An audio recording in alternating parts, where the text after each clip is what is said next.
मित्रांनो, मराठी गुरुजी या यूट्यूब चॅनलवरती आपलं सर्वांचं पुनश्च एकदा स्वागत आहे. तर आपण अक्षर भारती मराठी या पाठ्यपुस्तकातील इयत्ता 10वी या वर्गासाठी असणारा अक्षर भारती या पुस्तकातील शाल हा लेखक राग जाधव यांनी लिहिलेला पाठ आहे. या पाठाचा जो दुसरा भाग आहे, या भागामध्ये आपण या पाठाचा उर्वरित जो दुसरा भाग आहे याचं स्पष्टीकरण आपण या ठिकाणी जाणून घेणार आहोत. पहिल्या भागामध्ये आपण पाहिलं की नारायण सुर्वे हे ज्यावेळेस साहित्य संमेलनाचे अध्यक्ष झाले आणि त्यांच्या कार्यक्रमांना अहोरात्र भरती येऊ लागली, त्यामुळे त्यांना प्रत्येक कार्यक्रमामध्ये शाल आणि श्रीफळ भेटायचा. आणि त्यावेळेस राग जाधव आणि सुर्वे यांची ज्यावेळेस भेट झाली त्यावेळेस ते म्हणले त्यांना की या शाली घेऊन मी आता शालीन बनू लागलोय, नम्र बनू लागलोय, सात्विक बनू लागलोय. पण ते उपरोधक बोलत होते, म्हणजे व्यंग्यार्थ बोलत होते. आणि म्हणून बघा, आता या ठिकाणी आपण इथून सुरुवात करतोय. मी कविवार्यांना म्हटलं, शालेमुळे शालीनता येत असेल तर मी कर्जबाजारी होईन, भिकेला लागेन, पण शेकडो शाली खरेदी करून सर्वांना एक एक शाल लगेच नेऊन देईन. यावर तो शालीन कवी मनापासून हसला. बघा, म्हणजेच शाली भेटल्यामुळे जर माणसामध्ये शालीनता येत असेल, शालीन भेटल्यामुळे जर माणसामध्ये सात्विकपणा येत असेल, शाली भेटल्यामुळे माणूस नम्र किंवा सालस बनत असेल, तर राग जाधवांनी त्या ठिकाणी सुर्व्यांना म्हटलं की या शालीमुळे जर माणसामध्ये नम्रता, सात्विकता किंवा सालसपणा येत असेल तर मी कर्जबाजारी होईल, है ना. मी माझी जेवढी प्रॉपर्टी आहे, जेवढी इस्टेट आहे ती सगळी विकेन आणि है ना, मी स्वतः भिकेला लागल आणि या सगळ्यांच्या मी शेकडो शाली खरेदी करेल आणि प्रत्येकाला एक एक ती शाल मी लगेच देऊन टाकेल. असं लेखकांचं बोलणं ऐकल्यानंतर तो शालीन कवी, बघा या ठिकाणी सुद्धा सुर्व्यांचा उल्लेख शालीन कवी म्हणून केलेला आहे, कारण ते नम्र, मुळातच ते नम्र होते, मनापासून हसला. मग आता इथं बघा, शालीमुळे शालीनता येते की जाते या प्रश्नाचं माझं उत्तर जाते हेच असेल. कारण सन्मान करण्याच्या रूपानं आपण खरं तर एक शालीन जग गमावून बसण्याचा धोकाच मोठा असतो. की बघा, म्हणजे शाली भेटल्यामुळे किंवा सन्मानता भेटल्यामुळे, सन्मान भेटल्यामुळे तर माणसामध्ये जर शालीनता येते, म्हणजे नम्रपणा येतो, सालसपणा येतो किंवा सात्विक माणसाच्या मध्ये वृत्ती निर्माण होते. तर यावर जर कुणी असा प्रश्न केला तर लेखक या ठिकाणी म्हणतायत, तर शालीमुळे शालीनता येते की जाते, तर माझं उत्तर असेल जातेच. आता हे त्यांचं नाही ना, वैयक्तिक मत आहे हे त्यांचं. कारण त्यांनी कारण पण या ठिकाणी सांगितलंय की कार्यक्रमांमध्ये सन्मान करण्याच्या रूपानं आपण आपलं जे शालीन जग आहे, जे सात्विक जग आहे, जे सालस जग आहे, ते गमावण्याचा म्हणजे घालवण्याचा धोका मोठा असतो. म्हणून त्यांचं उत्तर जाते हे असं आहे. आता पुढं बघा, मी 2004 साली मराठी साहित्य संमेलनाचा बिनविरोध अध्यक्ष झालो. बघा, बिनविरोध म्हणजे कोणीही त्यांना विरोध केला नाही, है ना. मग ते इसवी सन 2004 साली लेखक राग जाधव हे संमेलनाचे अध्यक्ष झाले. तत्कालीन म्हणजे त्या काळात 1-2 वर्षात माझ्यावर शालीचा वर्षाव झाला. बघा, वर्षाव होणे म्हणजे काय होणे, वर्षाव होणे, शालींचा वर्षाव होणे म्हणजेच जणू काही है ना पाऊस पडणे, म्हणजे खूप साऱ्या शाली त्यांना भेटू लागल्या. मग एवढ्या शाली जमत गेल्या की माझ्या 8x6च्या खोलीत त्यांना ठेवणेच शक्य नव्हते. बघा, म्हणजे लेखक ज्या एका खोलीमध्ये राहत होते त्या खोलीची ही साईज आहे, 8x6ची खोली आहे, आणि या खोलीमध्ये ते ठेवणं शक्य नव्हतं. एवढ्या शालींचा वर्षाव त्यांच्यावरती झाला. मग लेखकांनी काय केलं, मग मी सगळ्या शालींचं एक गाठोडं बांधलं. बघा, गाठोडं बांधलं म्हणजे काय केलं, एक बोचकं बांधलं आणि ते माझ्या निकटवर्ती मित्राकडे ठेवलं. निकटवर्ती म्हणजे जवळचा मित्र, त्याच्याकडे ठेवलं. आणि त्या शाली वापरण्याचे वगैरे त्याला सर्वाधिकार दिले. सर्वाधिकार म्हणजे सर्व अधिकार दिले, की फक्त ते त्याच्याकडे शालीचं गाठोडं ठेवलंच नाही, तर त्याला सांगितलं की तू बाबा ह्या शाली वापरू शकतोस, म्हणजे सांभाळून ठेवायची गरज नाही. पण बिचारा अति प्रामाणिक होता. त्याच्याही छोट्या खोलीत त्यानं ते सांभाळलं. म्हणजे लेखकाचे जे मित्र होते है ना, त्यांनी सुद्धा त्या शाली तशाच सांभाळून ठेवल्या, त्याची खोली छोटी असताना देखील. हळूहळू मी सगळ्या शाली वाटून टाकल्या. कोणाला? गरीब श्रमिकांना. बघा, श्रमिक म्हणजे कोण है ना, श्रमिक म्हणजे कष्टकरी है ना. या सगळ्या शाली भेटलेल्या हळूहळू लेखकांनी या गरीब श्रमिकांना वाटून टाकल्या. पुढच्या पेजवरती येऊया. बघा, याच सुमारास मी शनिवार पेठेतील ओंकारेश्वर मंदिराच्या पुलावर बहुधा रोज संध्याकाळी जात असे. याच सुमारास, सुमारास म्हणजे वेळेस.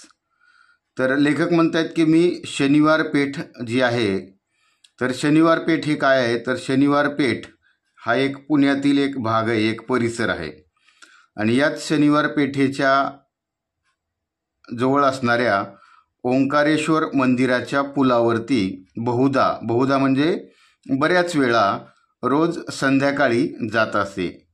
तेथील कट्ट्यावर बसणे मला आवडे. एक दिवस काय घडलं की कडक थंडीच्या दिवसात एक म्हातारा अशक्त भिक्षेकरी कट्ट्याला लागूनच चिरगुटे टाकून व पांघरून कुडकुडत बसल्याचं मी पाहिलं. बघा, ओंकारेश्वर मंदिर हे पुण्यामध्ये जे शनिवार पेठ आहे, या शनिवार पेठेमध्ये हे मंदिर आहे. आणि त्या ठिकाणी असणाऱ्या पुलावरती लेखक म्हणतात की मी बहुधा म्हणजे बऱ्याच वेळा रोज संध्याकाळी जात असे. तेथील असणाऱ्या पुलाचा जो कट्टा आहे ना, ज्याला चबुतरा म्हणतात. चबुतरा तसं तर झाडाच्या भोवताली असतो, परंतु पुलाच्या बाजूला जे बांधलेला कट्टा आहे त्या कट्ट्यावर बसणे मला आवडायचं. मग आता त्या ठिकाणी घडलेला एक प्रसंग आहे. लेखक काय म्हणतात बघा, तिथे काय घडलं तर कडक थंडीचे दिवस होते. आणि या कडक थंडीच्या दिवसामध्ये एक म्हातारा अशक्त भिक्षेकरी, अशक्त म्हणजे काय, तर अशक्त म्हणजे दुबळा है ना, कमकुवत. भिक्षेकरी म्हणजे भीक मागणारा. तर त्या कट्ट्याला लागूनच चिरगुटं टाकून त्या ठिकाणी बसलेला होता.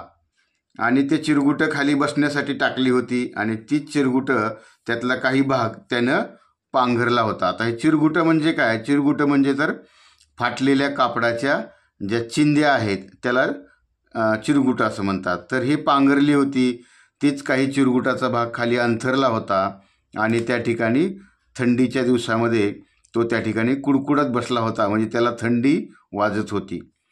दुसऱ्या दिवशी मी 2 शाली घेऊन ओंकारेश्वराच्या कट्ट्यावर आलो. तो म्हातारा होताच. त्याला 2 शाली दिल्या. त्यानं थरथरत्या हाताने मला नमस्कार केला. म्हणजे लेखकाने हा अशक्त भिक्षेकरी म्हातारा तिथं बसलेला पाहिलं आणि लेखकाला त्याचं म्हणजे ते दृश्य त्यांनी पाहिल्यानंतर ते लेखकाला बघवण असं झालं. मग लेखकाने आपल्याजवळ असणाऱ्या ज्या 2 शाली होत्या त्या 2 शाली लेखकांनी घेतल्या आणि त्या ओंकारेश्वराच्या कट्ट्यावरती नेहमीप्रमाणे तिथं आलो. तर त्यांनी पाहिलं तर तो म्हातारा तेथेच होता. मग लेखकाने आणलेल्या 2 शाली त्याला दिल्या आणि त्याने थरथरत्या हाताने नमस्कार केला. म्हणजे बघा, त्याचे हात, एकतर तो अशक्त भिक्षेकरी होता, त्याचं वय झालेलं होतं आणि त्याचबरोबर त्या ठिकाणी थंडीचे दिवस असल्यामुळे त्याच्या हाताचा थरकाप होत होता. पुढं 4-5 दिवस मला काही कामामुळं संध्याकाळी ओंकारेश्वरला जाण्यास उसंत लाभली नाही. बघा, उसंत न लाभणे म्हणजेच या ठिकाणी वेळ न भेटणे. लेखकाला वेळ भेटलीच नाही, त्यामुळं काही कामानिमित्त ते त्या ठिकाणी जाऊ शकले नाही. त्यानंतर मी नेहमीप्रमाणे ये जा करत राहिलो. मग एकदम त्या भिक्षेकरी वृद्धाची आठवण आली. तो नेहमीच्या ठिकाणी नव्हताच. तेथील पुलावर चक्कर मारावी म्हणून मी उठलो व पुलावरून चालू लागलो. बघा 4-5 दिवस जाऊ न शकल्यामुळं परत नेहमीप्रमाणे लेखक त्या ठिकाणी दररोज ये जाऊ करू लागले. मग अचानक लेखकाला आठवण झाली की अरे आपण ज्या भिक्षेकरी वृद्ध म्हाताऱ्याला आपण ज्या 2 शाली दिल्या होत्या त्या ठिकाणी त्याची जाऊन तरी विचारपूस करूया, त्याला भेटूया. पण नेहमीच्या ठिकाणी तो त्या ठिकाणी नव्हताच. मग लेखकानं पुलावर चक्कर मारावी म्हणून त्या ठिकाणाहून उठले आणि पुलावरून चालू लागले. बघा, चक्कर मारणे म्हणजे काय करणे? फेरफटका मारणे. पुलाच्या जवळपास मध्यावर तो भिक्षेकरी म्हातारा दिसला. मी लगबगीने त्याच्याकडे गेलो. पाहतो तो काय, तीच चिरगुट अंगाखाली व अंगावर, तेच कुडकुडणं आणि तेच दिनवानं जिनं. बघा, दिनवानं म्हणजे गरिबासारखं जिनं. म्हणजे म्हणजे लेखकांनी 2 शाली ज्या दिल्या त्याच्या अगोदरचं जे त्या भिक्षेकरी म्हाताऱ्याचं वर्णन आपण या ठिकाणी पाहिलं की थंडीचे दिवस होते, तो कट्ट्याला लागून चिरगुटं खाली टाकलेली, तीच चिरगुटं काही भाग वरती पांघरलेला, अगदी तशाच अवस्थेमध्ये त्यांना परत तो भिक्षेकरी म्हातारा दिसला. मग मी म्हटलं, बाबा तुम्ही मला ओळखलं? त्यानं नकारार्थी मान डोलावली. म्हणजे ज्यावेळेस लेखकांनी विचारलं की बाबा तुम्ही मला ओळखलं का, तर तो भिक्षेकरी म्हातारा काय म्हणला की नाही, मी तुला ओळखलं नाही. म्हणजे त्यांनी नकारार्थी मान दर्शवली. मग मीच म्हटलं, बाबा 5-6 दिवसापूर्वी मी तुम्हाला 2 शाली दिल्या होत्या, आठवते? मग यावर म्हातारा खुल्ला व पुन्हा हात जोडून म्हणाला. बघा, खुल्ला म्हणजे म्हाताऱ्याच्या चेहऱ्यावरती आनंद दिसला आणि त्या ठिकाणी लेखकाला त्यांनी हात जोडले. म्हणजे त्या दिवशी ज्या तुम्ही शाली मला दिल्या है ना, त्याच्याबद्दल त्यांनी नमस्कार केला, त्यांना है ना विनवणी केली. आणि लेखकाला तो काय म्हणाला बघा म्हातारा, हे भल्या माणसा, भल्या म्हणजे है ना चांगल्या माणसा है ना. त्याचबरोबर है ना एक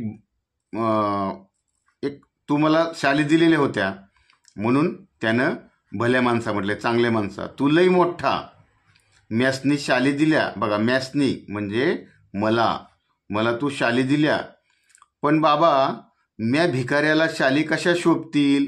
बघा, एकतर मी भिकारी आहे आणि मला त्या शाली कशा शोभून दिसतील? त्या शोभेपेक्षा पोटाची आग लई वाईट. बघा, म्हणजे शाली ह्या मला शोभून दिसणारच नाही, कारण माझ्या पोटामध्ये जी भुकेची आग लागलेली आहे, मला जी भूक लागलेली आहे है ना, ती भूक लय वाईट आहे. म्हणून त्या म्हाताऱ्याने काय केलं, मी शाली इकल्या व 2-3 दिवस पोटभर जेवून घेतलं बाबा. बघा, इकल्या म्हणजेच या ठिकाणी विकल्या. आणि ते काय सांगितलं म्हाताऱ्यानं बघा, की मला भूक लागलेली होती आणि माझे पोटामधील जी आग होती, भुकेची जी आग होती, त्यापेक्षा मला त्या शाली विकून है ना 2-3 दिवस मी पोटभर जेवून घेतलं. आमचं हे असलं बिकट जिनं, बिकट म्हणजे वाईट, बिकट म्हणजे खराब है ना. तुझं लई उपकार आहेत बाबा. बघा, म्हणजे म्हाताऱ्यानं त्या ठिकाणी लेखकाचे आभार मानले की तू मला 2 शाली दिल्यास है ना, तुझं खूप मन मोठं आहे, तुझे लय उपकार आहेत माझ्यावर. आणि लेखकाला म्हाताऱ्यानं आपली खरी परिस्थिती त्या ठिकाणी सांगितली. बघा, शालीची शोभा आणि ऊब व पोटाची आग आणि अन्नाची ऊब. बघा, या ठिकाणी शालीची शोभा आणि ऊब म्हणजे ज्या ठिकाणी बघा आपण थंडीमधून बचाव करण्यासाठी शाल पांघरतो, आणि शालीची शोभा म्हणजे काय, तर शाल बघा है ना एक शोभेची वस्तू म्हणून आपण त्या ठिकाणी कार्यक्रमांमध्ये वगैरे त्या ठिकाणी दिली जाते. त्याचबरोबर बघा, पोटाची आग म्हणजे भिक्षेकऱ्याला जी भूक लागलेली होती, त्याला अन्न खायला मिळाल्याचं झालेलं होतं, आणि त्या पोटाची आग आणि अन्नाची ऊब असं या ठिकाणी लेखक म्हणतायत. मग शेवटी बघा लेखक काय म्हणतायत, भुकेल्यास अन्न द्यावे, तहानलेल्यास पाणी द्यावे, आणि हेही जमलं नाही तर अभाग्यांना सन्मानाच्या शाली तरी द्याव्यात. बघा, लेखक या ठिकाणी काय म्हणतायत, शेवटी भुकेलेला अन्न द्यावं म्हणजे ज्याला भूक लागली आहे, खरंच त्याला अन्नाची गरज आहे, तर अशा व्यक्तीला काय करावं, अन्न खायला द्यावं.